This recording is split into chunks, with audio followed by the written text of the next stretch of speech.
umuvugo. Ayi gatumba we, iyo ngutekereje imitima yacu iva mu gitereko, aho niho twagushirije ishyano, dore ko n'ishavu ritazashira dushiramo.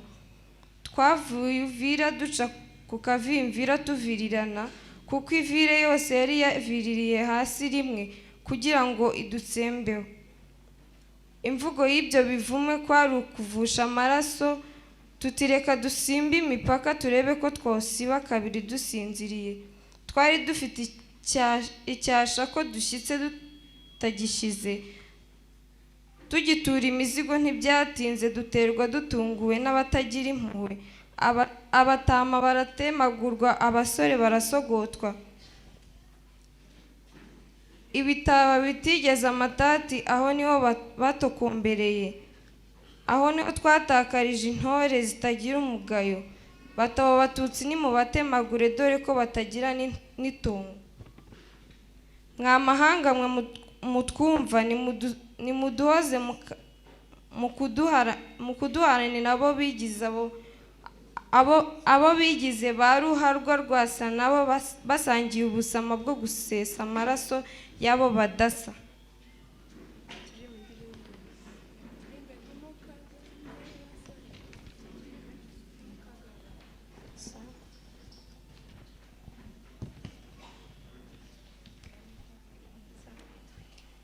Nimukagande basoremwe, nimukagande basoremwe, urugamba turimo rurumbuguje, urugamba turimo rurumbuguje.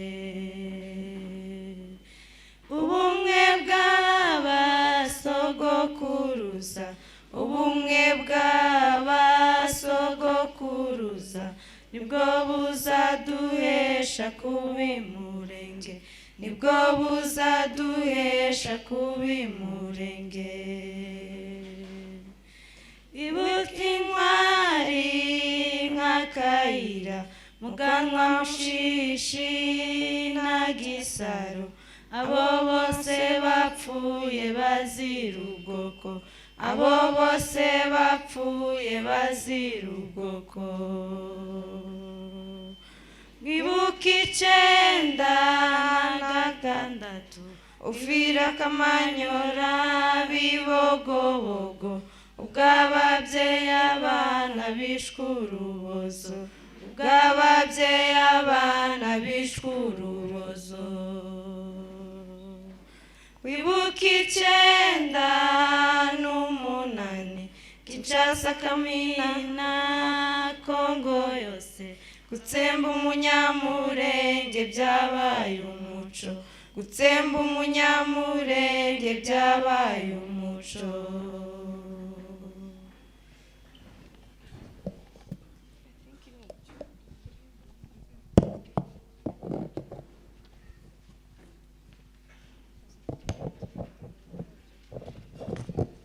Barakoze cyane. Thank you very much.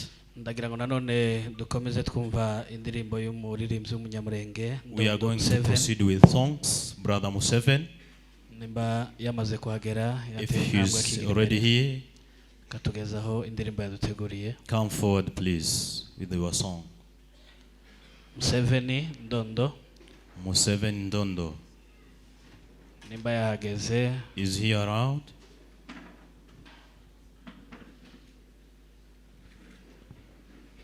Is not. Okay, bambwiye yuko atarahagera.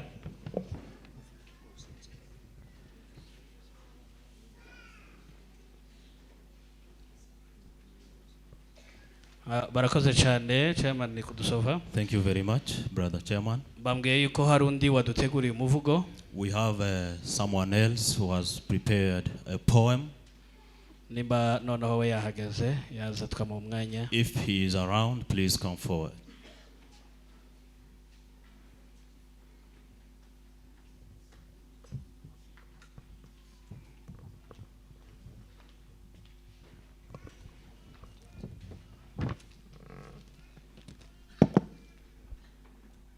Muraho, ngiye kubagezaho umuvugo nakoze mu bwoko mu rwego rwo gukomeza kwibuka ubwoko bwacu bwishwe indengakamere, dukomeza no kubwira umuryango mugari w'Abanyamurenge ngo mukomeze mwihangane twibuke twiyubaka. Kera cyane Murenge yacu yari nziza, warayirebaga ntuhumbye, ubwiza bw'imirambi yayo n'imisozi myiza bikatunezeza tukadabagira. Twabaho dukandagira dutuje, nta bwoba dufite, twuzuye ubwema, twari abami mu cacu. Umurava n'imico myiza, ubufura buzira kwifuza, tukabyubahirwa bikadutunga ntitwandabane. Twarabyirata tukabyigamba kuko ryari ishema rifite ishimwe. Umubi yaraje aradutandukanya, adutatanyiriza mu mahanga ngo tuhagera araduhanda. Hari itariki 13 z'ukwezi k'umunani 2004, ubwoko bw'Abanyamurenge bwishwe indengakamere. Rya joro ryatwaye abacu, rya joro ryasenye byose, habyutse indirimbo yo kuba imfubyi, amarira n'agahinda bitaha mu mitima yacu. Ahari ubumwe bw'impunzi huzura imirambo, ako gatumba nta kandi ni Mugatumba. Umugome yaribonekeje yambara umwambaro w'ubugome, atugirira ubugambanyi, sekiba dushora mu rupfu. Icuraburindi mu bwoko hose, ngo kwica si icyaha, ngo nibaducure, nuko abicanyi baca hirya baca hino, ngo tudacika, ngo batwice twese batumare. Nk'ayo maraso y'indacumura wihwagiye ukayisiga, akaba gutamurije butako, akujejeta no kubiganza, nibwo bukungu waharaniraga, urakaguhama warabukoreye. Wamize impinja utema ababyeyi, abasore n'inkumu bavuzamwe inkongi, Abanyamurenge beza uduhindura umwanda.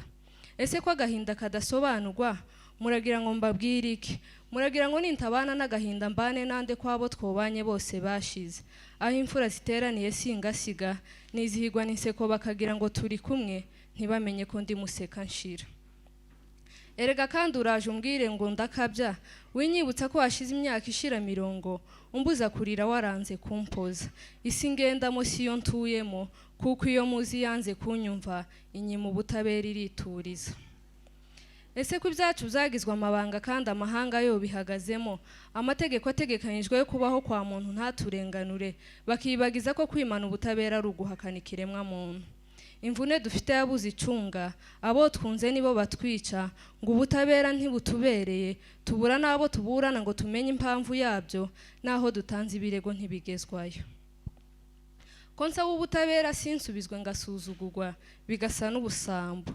Nubwo tutabona batuvugira mu miryango mpuzamahanga, turasaba amahanga kuturenganura, ngo abakoze ayo mahano babiryozwe bahano. Twibuke twiyubaka. Ndibuka banje ntigeze nibagirwa, ndibuka urukundo nkababazwa n'urwango, ndibuka abacu bazize izina batiyise. Ndibuka abacu bishwe bacunaguzwa, bicwa nta gicumuro, baratwikwa, bateshwa agaciro. Ndibuka abacu batwitswe, abagome bisasira imirambo, kudushenjagura babigira umushinga. Jenoside yakorewe Abanyamurenge yasheshe iciza yimika ikibi. Mbe cyago waduteye uturutse he? Ko waduteye utaduteguje, aho ninde wagutumye kudutwikira abacu? 2004 Abanyamurenge bahindutse igitutsi, batwikwa nta cyaha. Twibuke twiyubaka. Twibuke twiyubaka, twubaka imitima yashenjaguwe, ihumure turiho abahungabanye, kwibuka bibi hame, kwiyubaka bibe none n'ibihe byose. Banyamurenge mwakozwe mu nda, Banyamurenge mwatewe agahinda, ariko muhumure kuko mufite imara agahinda, twibuke twiyubaka.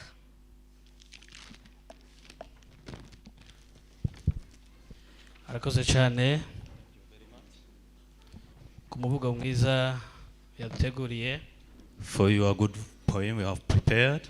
Twibuke twiyubaka. Let us remember and do a self-reverence. Ntabwo twibuka kubera yuko wenda twakwibagirwa. We don't remember because we can forget. Twibuka duha agaciro abacu. We do remember and give value for our beloved ones. Ndagira ngo rero nubundi Museveni niba tarahagera dukomeze.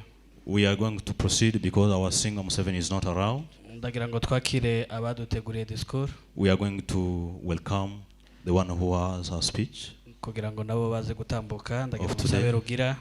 Please, Rugira. Ndengeye ndetse na Patrick. Pastor Desire and Patrick. Yes, bashobora gutambukira rimwe. come forward. hanyuma bakatugezaho message baduteguriye And kuri uyu then they are munsi. going to proceed with the messages that they have.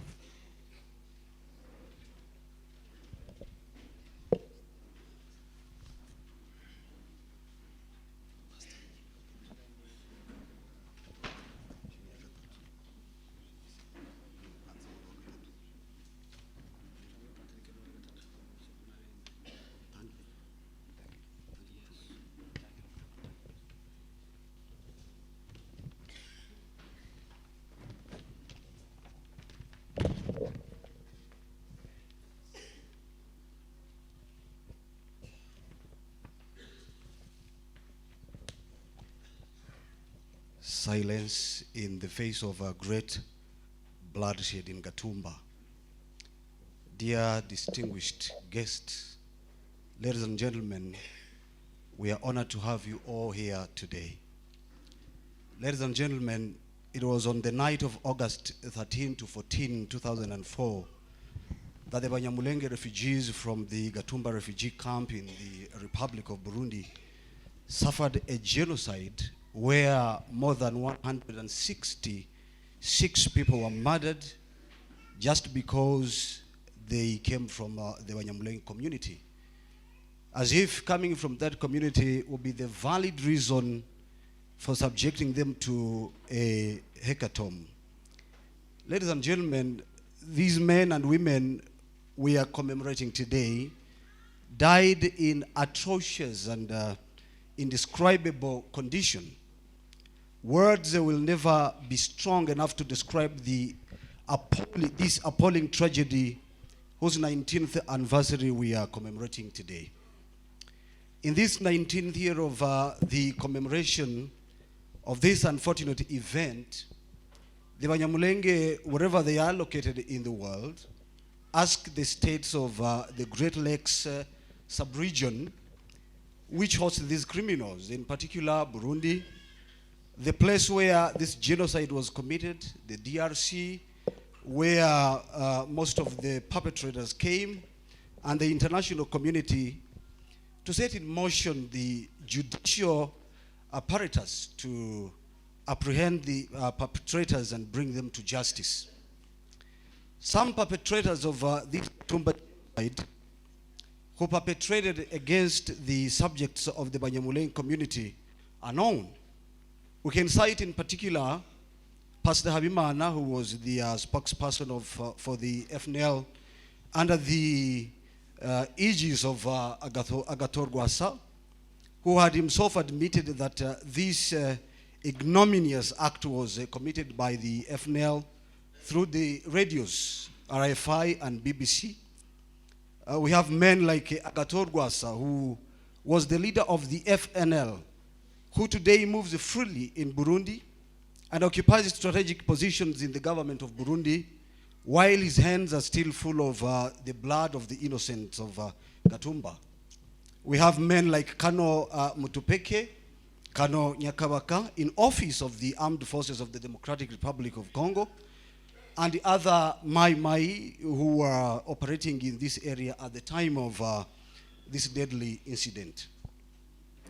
The orphans and widows of this Gatumba genocide demand, first, that justice be done to them and that they would only be relieved of their physical and psychological injury on the day when the opening of legal files would be put into effect against these people mentioned above.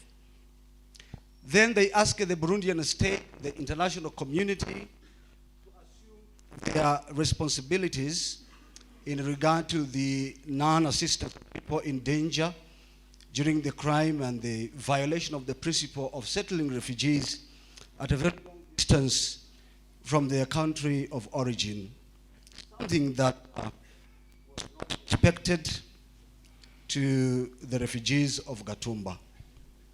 Finally, this neglect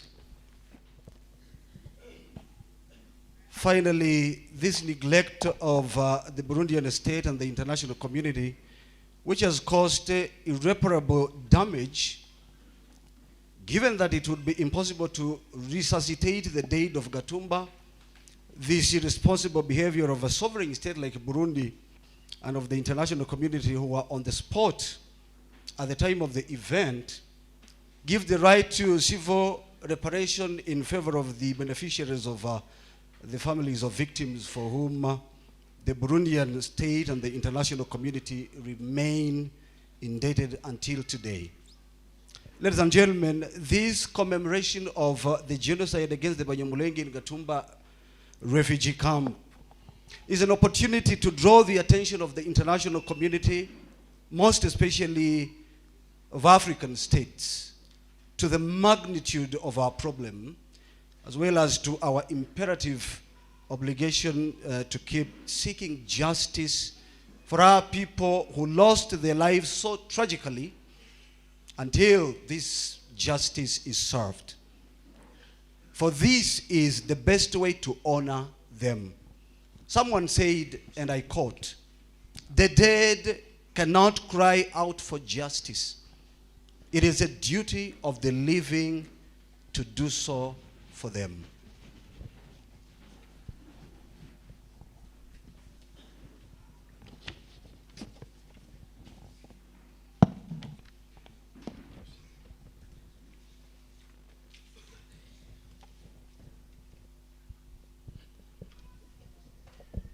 Silence devant une grande effusion du sang à Gatumba.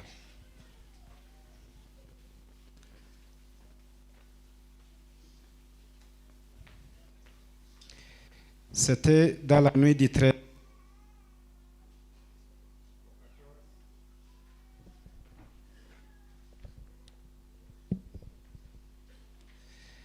C'était dans la nuit du 13 au 14 août 2004 que les réfugiés Banyamulenge du cas des réfugiés de Gatumba en République du Burundi ont subi un génocide où plus de 166 personnes ont été assassinées par le fait qu'elles ressortissent de la communauté Banyamulenge, comme si ressortir de cette dernière serait le motif valable à mettre en hécatombe.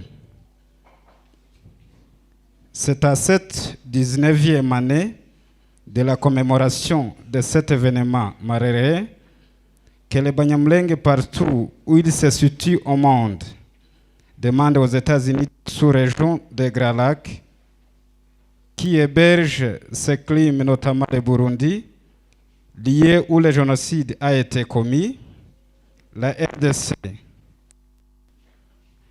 où la plupart des auteurs sont venus, et la communauté internationale de mettre en marche l'appareil judiciaire pour appréhender les auteurs et les traduire devant la justice.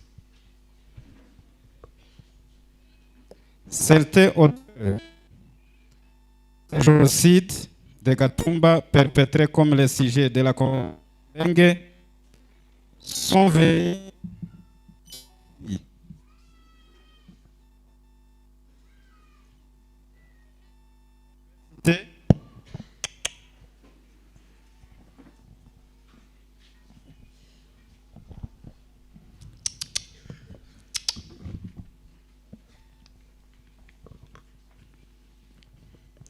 certains auteurs de ce génocide de Gatumba perpétrés contre les sujets de la communauté Banyamulenge sont connus. On peut citer notamment le pasteur Abimana, qui fut le porte-parole de FNL sous régime de Dagato Gwassa, qui avait lui-même avoué que cet acte ignominé a été commis par les FNL à travers les radios RFI et BBC. Agato Gwassa, qui fut le chef du FNL, qui aujourd'hui circule librement au Burundi et occupe des places stratégiques dans le gouvernement. Hanyuma barasaba leta y'u Burundi n'umuryango mpuzamahanga kwirengera ingaruka zo kuba baratereranye abantu bari mu kaga no kuba bararenze ku ihame ryo gutuza impunzi kure y'imipaka w'igihugu bakomokamo. Iryo hame ntibyigeze byubahirizwa ku mpunzi za Gatumba. hanyuma uku kudashira mu gaciro kwa leta y'u Burundi n'umuryango mpuzamahanga nubwo byangirije ibyangiritse mu buryo budasubirwaho bitewe nuko bidashoboka kuzura abapfuye bagatumba, ariko imyitwarire idahwitse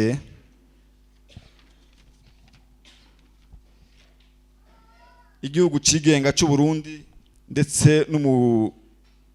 n'umuryango mpuzamahanga baraho ahantu mu gihe ubwicanyi bwakorwaga. Iyi myitwarire mibi itanga uburenganzira ku ndishi mbonezamubano ku nyungu z'imiryango y'abahohotewe. Leta y'u Burundi n'umuryango mpuzamahanga baracyari muri uwo mwenda kugeza uyu munsi. Murakoze.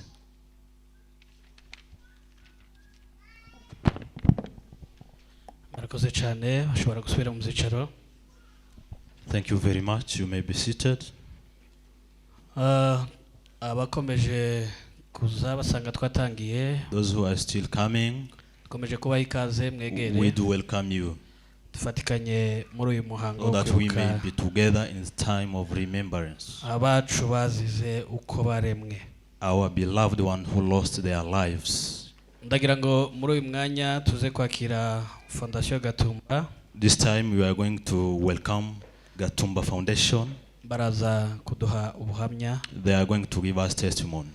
Tubasabe batambuke. Kindly come forward. Mushobora gutambuka imbere. You may come in front.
Reka dusabe abari ku buhanga bw'ibyuma ba Let us kindly request our fixers bacogoza ibyuma kugira ngo twumve ubuhamya.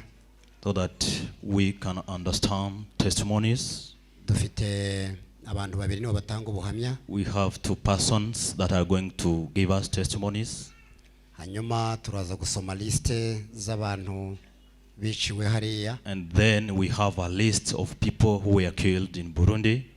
Dusoza turacana amabuji. We are going to end up with the lighting. We are going to light candles. Urumuri rw'icyizere ko The light of hope that we live today. Agaragaza imyaka 19 tumaze. That is going to show the 19 years. Reka twakire Bishop Rutebuka wari.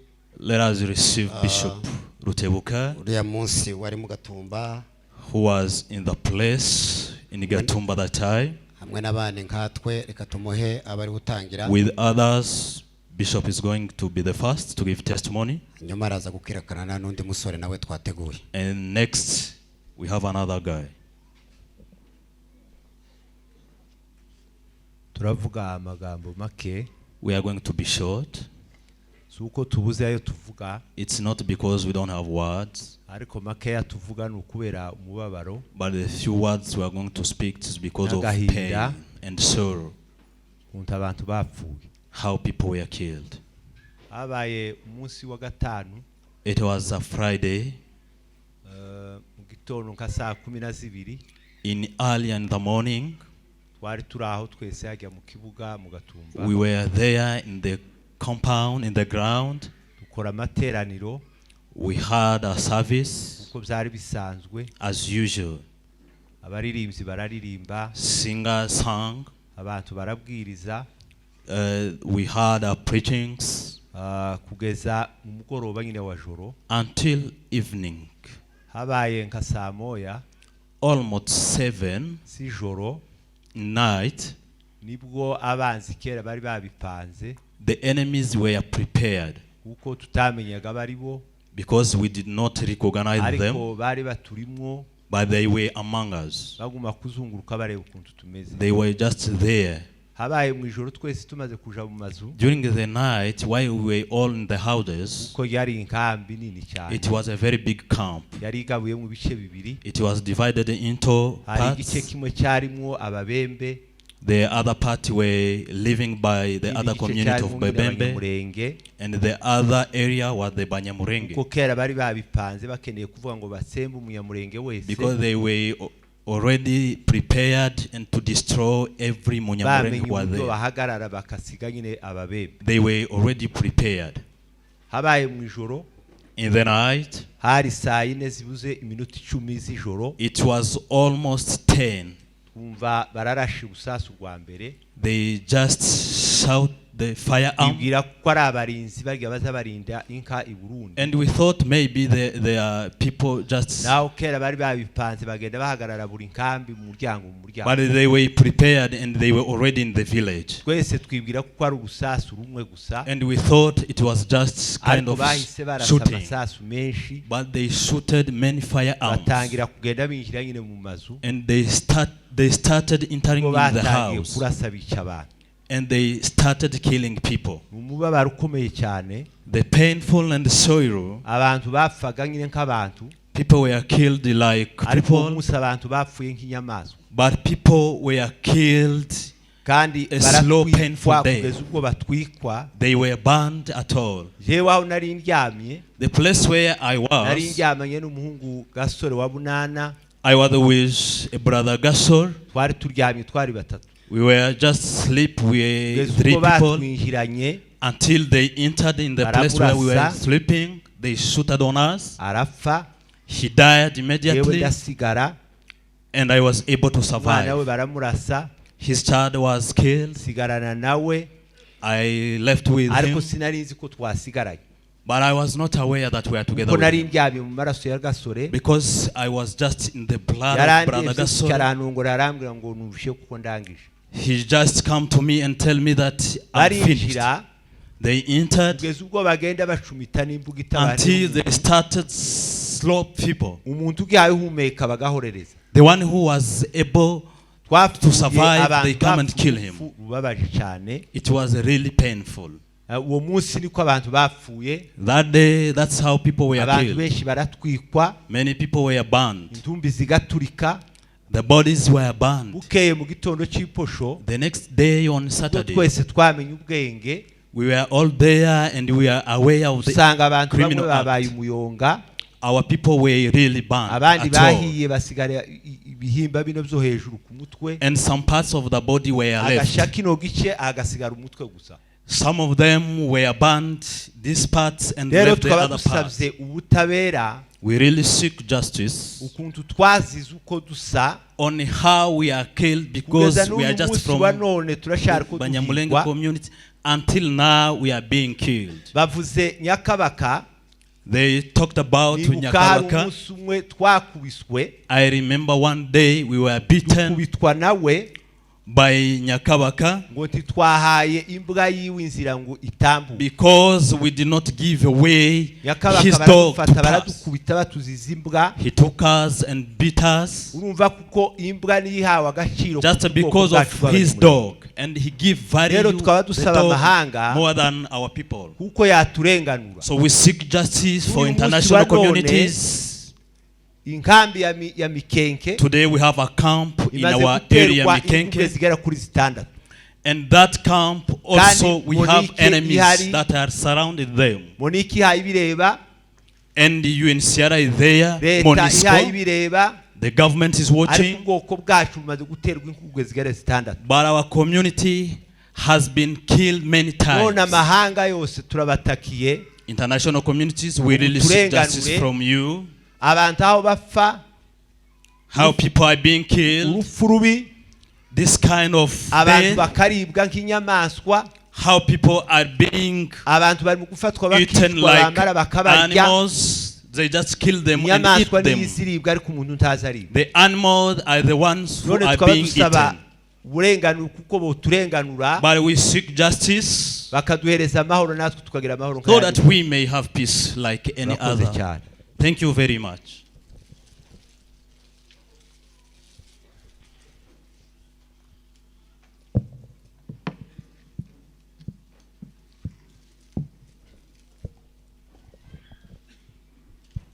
Mwiriwe, ni muraho. Good afternoon. How are you doing? Guhagarara imbere yanyu si ukubabwira ukuntu twishwe. Standing in front of you is not telling you how we are killed, cyangwa se ukuntu twakomeretse. on how we have been got injuries, Ahubwo ni ukuntu kugeza kino gihe tutarigira tubona ubutabera. but it is how until now we have not yet get justice. Birababaje kuba It's so painful. mvuge se kuba umunyamurenge simbizi. Am I going to say Munyamulenge? Kuko ahantu hose turi Because wherever we are, tuvuga ko nta security tugira. we don't have security anymore. Byitwa ngo tuba mu maboko y'impuzamahanga navuga. And we are in the hands of international communities. Rero ubuhamya bwanje nari mfite imyaka 7. My testimony, I was 7 years old.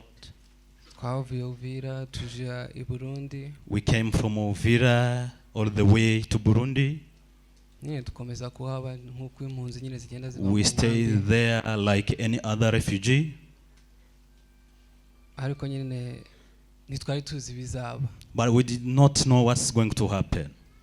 Nuko nyine muri iryo joro ryo kwa gatanu ku itariki 8. That tough night of Friday, 13th August. Twese twari abana bato twari tumaze koga tugiye kuryama. We were children, we were almost going to sleep. Ubundi nabaga muri shitingi mbana n'ababyeyi nkabanamwe na sokuru. I used to stay in a tent with my parents, my grandparent. Muri iryo joro naraye kwa kaka. In that night I was sleeping at my grandmother place. Numvise gusa bambyutse arambwira ngo I had someone came. Bambwira ngo I had someone came and tell me that the enemies are coming. Ikintu nakoze urumva nyine umwana w'imyaka 7. A child of 7 years old. Narikanze. I was really excited. Mare kwikanga nyine mbura ukuntu mbikora nja After kureba that ababyeyi time, ahantu bari. I did not know how to do. Ngende kubareba barambuti nta kundi shakisha ukuntu tu wahunga. I went to see some others. They told me, see how you can escape these enemies. Muri uko gusohoka rero ko ndavuga mu ncamake kugira ngo The time I got out, I want to summarize, I want to make short what I passed through. No, navuga ko ari umugabo yari yambaye ibyumweru akenyeye igitenge. A man came with white clothes. Muri shitingi twagiraga umuryango umwe wo kwinjira In that tent we have only one main gate. Ahagarira imbere aravuga ngo aje kubatabara ni He stood before us and he said that I came to save you.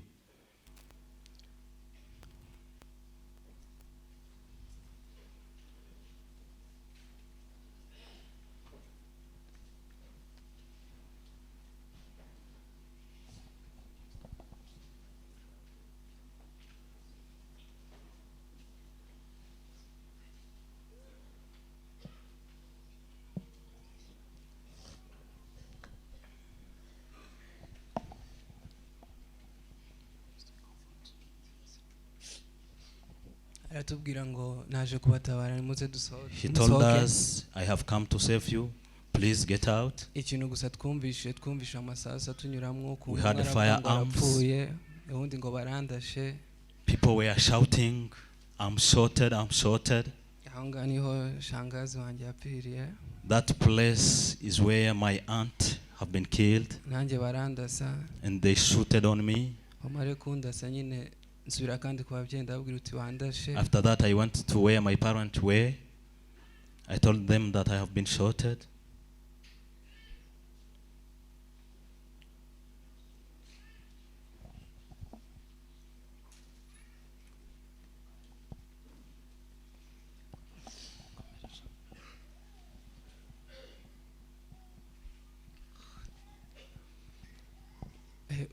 barambwira ngo nta kundi twagufasha kuko bari bafite mushiki wanjye yari amaze nimbara amezi 3. My parents told me that we don't have to do. Ikintu gusa nakoze nirukanse inyuma ya tent twari turimo. I ran away out of the tent. Hari ahantu bari baciye nyine bari baciye tent twako tunyura nyine. There was a place where we should use to get out. And after that,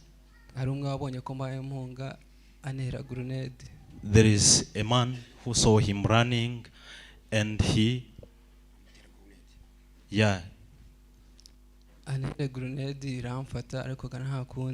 shot on him grenade. Then he was not able to run once again. One thing I did, I cannot lie on you. Gusa sinababwira n'ukuntu nahuye wenda n'ababyeyi muri icyo gitondo simbizi. I didn't know what happened, surely. Ikitubabaza si uko ngo bapfuye ahubwo n'ukubera bazize akarengane. What is so much painful, it's not because they were dead, but they was victims of injustice. Murambabarira ntako navuga story yose wenda ngo nyimare. I'm not going to finish all stories, but it is so much painful.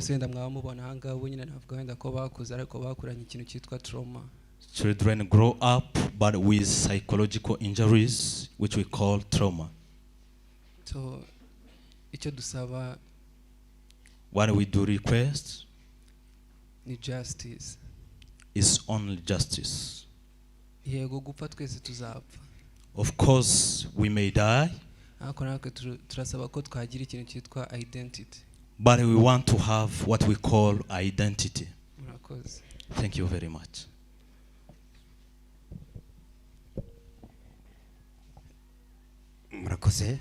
Thank you.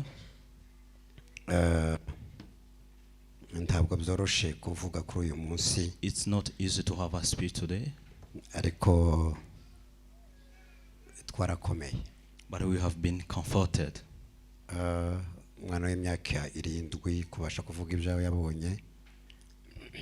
young boy with 7 years to stand and say what he saw. Let us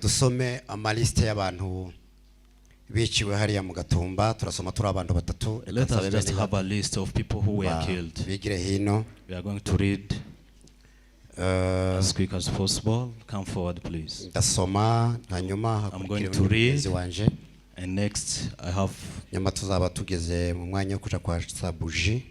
we are going to proceed with the time of lighting candles. 19 years back, and seek justice. We have a family of Pastor Minyati.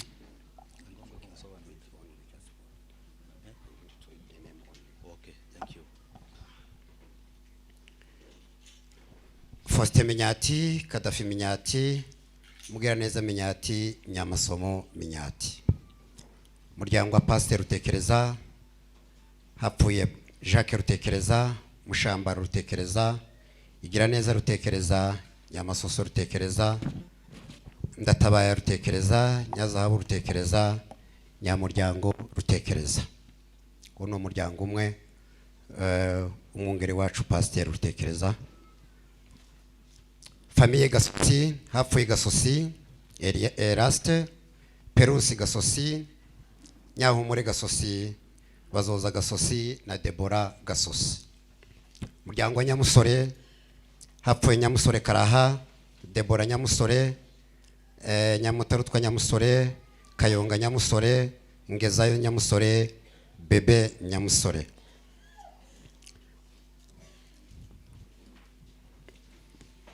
Umuryango wa Rukamirwa